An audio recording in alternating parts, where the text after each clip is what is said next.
Hey there, and welcome back to Follow the Reader.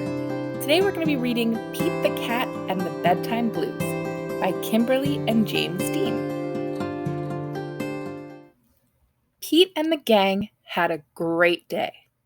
They'd been at the beach, surf and sun and tons of fun. But when the sun went down, they didn't want the fun to end. Pete had an idea. Hey, how about a sleepover? More time for tons of fun. Groovy. Pete's place. Let's go. The party was far out, but they knew they couldn't stay up all night. The gang decided it was time to say goodnight. On went the pajamas and out went the light. Good night, Gus. Good night, alligator. Good night, Toad. Good night, Pete.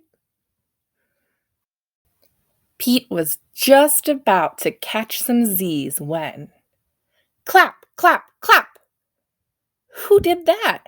Pete asked. It was me, said Grumpy Toad. I don't want to go to bed. I want to clap instead. Pete covered his head. This cool cat needs to go to bed. Good night, Gus. Good night, alligator. Good night, Toad.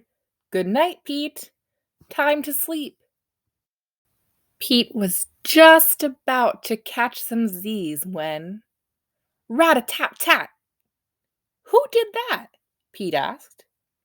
It was me, said Gus the platypus. I don't want to go to bed. I want to jam instead.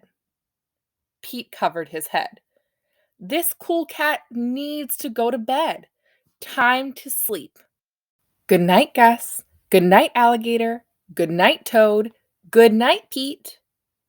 Pete closed his eyes to catch some Z's when he heard munch, munch, munch. Pete had a hunch. It was alligator. He was always up for eating. What could Pete do? All the clapping, rat-a-tat-tatting, and munching was giving him the bedtime blues.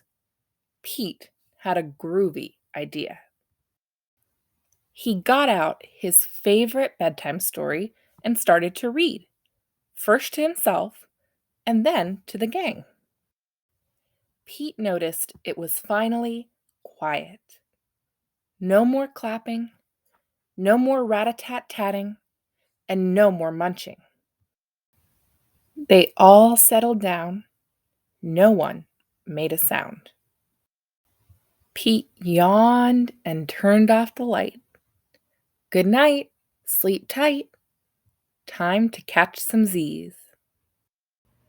Tomorrow was another day for surfing, sun, and tons of fun. The end.